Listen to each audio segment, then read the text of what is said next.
हमारे पुत्र का अपराधी मैं हूँ देवी पार्वती। अनिष्ट आपने किया है उसे ठीक भी आप करेंगी। मेरे पुत्र को आप जीवित करेंगे।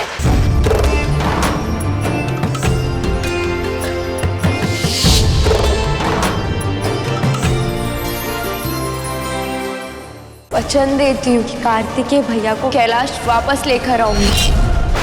ये कैसा दुस्साहस है? कहीं हम पुत्र के साथ साथ अपनी पुत्री को भी ना खो दें। संसार के आंसू पोंछने वाली शिव शक्ति की आंखों में आंसू थे आपके लिए। अंत कर दीजिए ना उनकी प्रतीक्षा भैया। यदि उद्देश्य ना होता तो ना तुम्हारा जन्म होता और ना ही मेरा। तुम्हें भाई चाहिए ना, तो जाकर कहो महादेव और माता पार्वती से कि मेरी जगह कोई और भाई दे तुम्हें। यदि आपका कथन पूरा हुआ तो वचन दीजिए कि आप कैलाश लौट आएंगे। स्वीकार है। अपने हाथ आगे कीजिए, उन पर उपटन लगा देता हूँ। महादेव, आज आपने संसार को 2 भागों में विभाजित कर दिया है। एक वो जो मानते हैं कि हल्दी से सौंदर्य बढ़ता है, और दूसरे वो जो जानते हैं कि भस्म ही सौंदर्य है। तो आज आप इन दोनों पक्षों का आधार बन जाइए देवी। इन दोनों को जोड़ दीजिए। माँ, मैंने उन्हें बहुत समझाया, किंतु कैलाश लौटने की बात एक शर्त पर आकर रुक गई। कौन सी शर्त? कि मुझे एक और भाई दीजिए। जाओ अशोक सुंदरी। आज कार्तिकेय भैया की भांति अशोक सुंदरी भी आपसे दूर जा रही है, कभी ना लौटने का प्रण लेकर। भाई चाहिए था ना तुम्हें, अवश्य मिलेगा। शक्ति के तन और शिव के मन से उत्पन्न होगा तुम्हारा भाई। अब शिव शक्ति के दूसरे पुत्र से मिलेगा समस्त संसार, जिसके आने से पूरा होगा मेरा परिवार।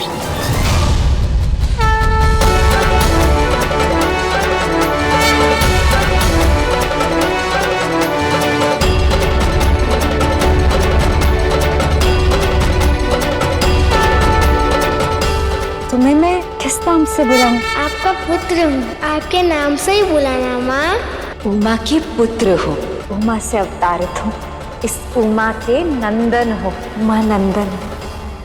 माँ, पहले आप मुझे पिताश्री से मिलवा दीजिए ना, फिर स्नान कर लीजिएगा आप। मेरे रखो पुत्र, तब तक मैं क्या करूँ माँ? तुम द्वारपाल बन जाओ। लो आज्ञा माता, आपका ये उमा नंदन किसको भीतर न आने देगा। वहीं रुक जाओ, एक पग भी आगे मत बढ़ाना, मैं द्वारपाल हूँ। मैं समझता हूँ तुम द्वारपाल का दायित्व निभा रहे हो, किंतु मुझ पर भी इस संसार का दायित्व है। हट जाओ मेरे मार्ग से। रुक जाइए, प्रेम की भाषा गवा चुके हैं आप। अब तो केवल युद्ध बचा है, करना है तो कीजिए, अन्यथा लौट जाइए। अत्यंत हठी और ढीठ बालक हो तुम। बाल हट तो सब जानते हैं, किंतु आप इतने बड़े, आपको हट करना शोभा नहीं देता। जाइए, लौट जाइए यहाँ से। महादेव, माता से बात हुई? ना बात हुई और ना भेंट। ऐसा क्या हो गया? महादेव ने भी कुछ नहीं बताया। माता स्नान करके आ जाए, उन्हें बताऊंगा। एक व्यक्ति आया था, स्वयं को उनका पति बता रहा था। मूर्ख बालक! किसने कहा मुझे मूर्ख? मैं नहीं जानता कि तुम कौन हो, कहां से आए हो, क्यों महादेव और माता पार्वती के मध्य आ रहे हो। तुमसे पहले जो सर्प वाले आए थे, उनके साथ तो बात युद्ध तक पहुंच गई थी। मेरे प्रभु का अपमान करने वाले की बिना दंड दिए कहीं नहीं जाऊंगा।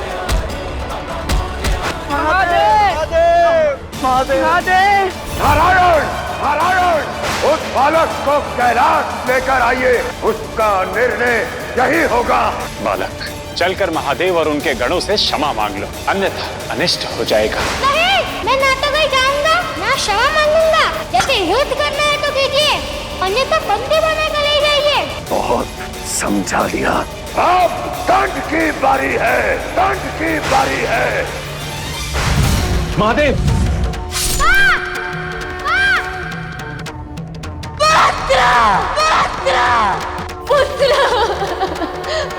किसने मारा मेरे पुत्र को?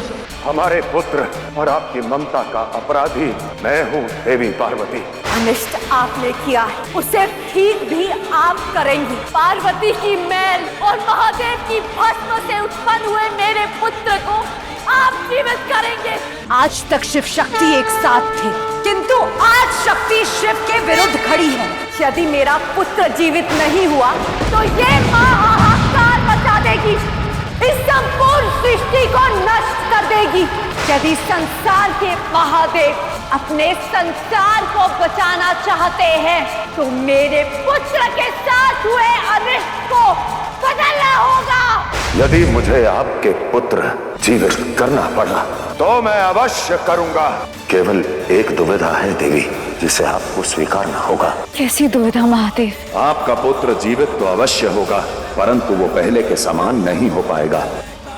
चाहिए जो भी जीव उत्तर की ओर मुख करके सो रहा हो, उसका शीश काट कर ले आइए। वही शीश हमारे पुत्र के धड़ पर लगेगा।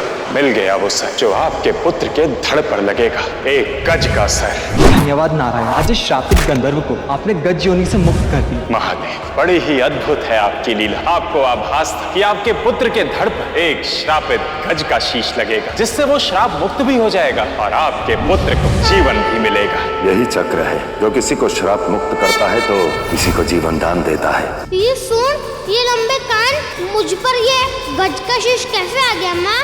तुम्हें गज का मुख मिला है ना, इसलिए आज से तुम गज मुख कहलाओगे। आप कोई भी कार्य बिना उद्देश्य के नहीं करते, किंतु गजमुख को गज का ही शीश क्यों? इसका गजमुख भी विशेष है। इसका बड़ा सर, तीक्ष्ण बुद्धि और बड़ी सोच प्रदर्शित करती है। इसकी ये सूंड निपुणता और अनुकूलन क्षमता का प्रतीक है। आज से ये समस्त ब्रह्मांड इसे श्री गणेश के नाम से जानेगा। जय श्री गणेश। धन्यवाद पिताश्री, आपने इतना अच्छा नाम दिया मुझे। गणेश गणेश गणेश। कैलाश में शिव परिवार का स्वागत है। माँ, मैं वहाँ बैठूंगा, वही होगा मेरा स्थान। नियति का खेल तो देखिए। एक बार मैंने आप सबसे इंद्रदेव का स्थान मांगा था, जिसके बदले में आप सबने मुझे बहुत भला बुरा कहा, और आज मेरा छोटा भाई, आपका पुत्र, साक्षात महादेव का स्थान मांग रहा है। कार्तिकेय, गणेश की महत्वाकांक्षा तुम्हारे दृष्टिकोण से कुछ और है और मेरे दृष्टिकोण से कुछ और। ये मेरे माता पिता का स्थान है, तो मेरा स्थान यहाँ होगा, नीचे उनके चरणों में। पिताश्री, जैसे आपने मुझे शिवलिंग में स्थान दिया, वैसे ही कार्तिकेय भैया और गणेश को भी दे दीजिए। सुझाव उचित है। मुझे अपनी पुत्री के साथ दोनों पुत्रों को भी शिवलिंग पर स्थान देने में कोई आपत्ति नहीं। ये तुम्हारा स्थान है अशोक सुंदरी, और इसके दाएं ओर का स्थान कार्तिकेय का होगा, और अशोक सुंदरी के बाएं भाग में जो स्थान होगा, ये स्थान गणेश का होगा। गणेश का होगा। अब शिवलिंग में शिव परिवार भी समा गया है, शिव और शक्ति के साथ। कार्तिकेय, अशोक सुंदरी और गणेश को भी स्थान मिल गया है। जब जब ये संसार हम सब की पूजा एक साथ करेगा, केवल तभी ये पूजा पूर्ण मानी जाएगी।